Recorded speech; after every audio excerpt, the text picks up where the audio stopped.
शान्तं शिवं नित्यं शिवं कालकलालयं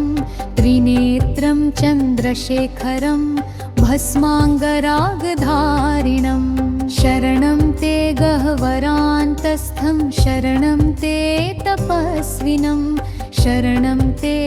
महायोगिं शरणं ते दयानिधिं हृदि मे शम्भुराविशतु मूर्धनि मे रुद्रस्थितोऽस्तु श्वासे श्वासे शिवो नाथ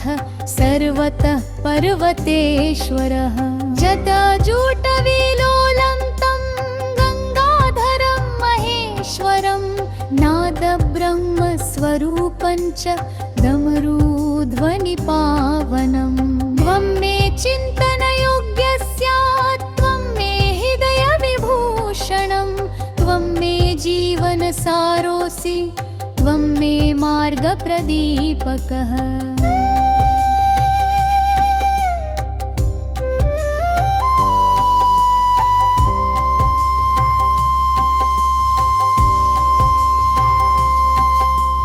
प्रभो पापहरं देहि शान्तिं देहि महामते भीतिभङ्गं सुखं ज्ञानं त्वद्ध्यानादनुभूयते ॐ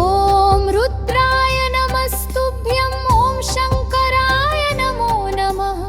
ॐ त्रिलोचनदेवेश दिश मे मोक्षममार्गणं यदा मनो विषीदेत यदा दुःखं प्रबाधते